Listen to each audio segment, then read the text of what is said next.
and dolls in varied displays of déshabillé. How easy it would have been for my mother. Indeed, were the tables turned, I would have so responded without hesitation, to point out my childishness.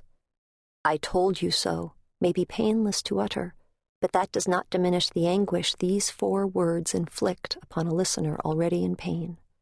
That my mother held her tongue and gave me only love when I merited chiding demonstrates her empathy. So many times in the decades since, I have reminded myself of her innate compassion, and on my best days have striven to match it. At the time, though, I simply sulked, and so my father found me as he strode in to wish me well.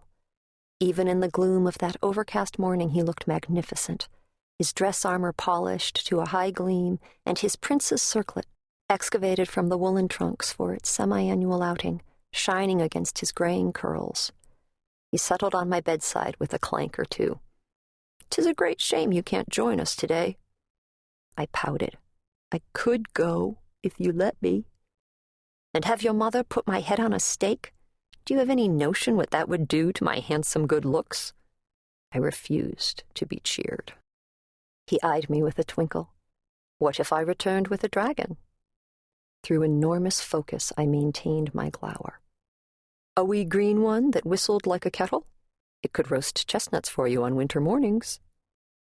Despite my best efforts, up crept the corners of my mouth. "And warm your chilblains when you're old," I added. "Then I'd call out, 'Where's that blasted dragon of yours? My old toes are freezing!' And I'll go and find the dragon, where it's playing with my grandchildren, and ask it quite nicely to come inside and attend to the needs of His Royal Highness, the Prince of Montaigne." I giggled. I could not help it. "Oh, bosh, you say that to a dragon, and it'll gobble me up as sure as salt's salt." "And what would that do to your handsome good looks?" I teased him. "Improve them, I'd wager," he answered with a grin. "Now, you be good and drink that wretched concoction, and I'll take you up there next week. Just the 2 of us." "Truly? With a picnic? A big one?" "Absolutely." He, too, kissed my cheeks, and with a last exaggerated bow in my direction, he clattered down the stairs. Wrapping myself in a quilt, I crept to the window. In the courtyard below, Mother frowned as she struggled to fit her own golden princess circlet, for she had little skill at ceremony. With a flourish of trumpets, Uncle Ferdinand appeared at the great entrance to the castle proper, looking every inch the king in his robes of state. Unlike my father, Uncle Ferdinand truly was handsome, tall and lean and solemn. At his side stepped the group's martial escort, Xavier the Elder, a grizzled warrior who had shaved so thoroughly that several nicks still oozed blood. Queen Sophia appeared as well, displaying the precise gestures and expressions expected of a woman of her rank. A quintet of soldiers played a military hymn, and then Mother, Father, Ferdinand, and Xavier strode across the drawbridge through a double phalanx of saluting guards. Father glanced back to smile a last greeting at me as Mother slipped her arm through his and lay her head on his shoulder.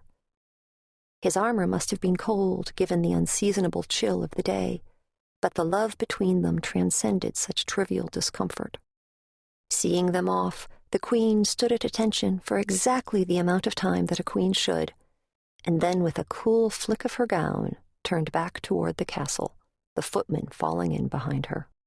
Alone at last, the quilt about my shoulders, I sighed as I considered all the tasks that awaited me. A wool vest I had begun for Father the previous autumn lay half finished, my efforts immobilized by a plethora of dropped stitches. Clearly it would not serve him this winter. At the rate I was progressing, years could pass before the thing warmed him. My mother had delegated to me the task of transcribing her grandmother's yellowed recipes, the goal being to learn the art of cooking while improving my penmanship. Unfortunately, the assignment always left me famished, rooting through the kitchen pantries like an autumn bear. Hunger was a burden I could not tolerate for even a heartbeat, a truth that my physique amply demonstrated. Simply glancing at the stack of stained and curling recipes sent my stomach to growling. Outside, the master of hounds returned with his pack, the dogs gleeful and wet from a long run and a swim in the great river.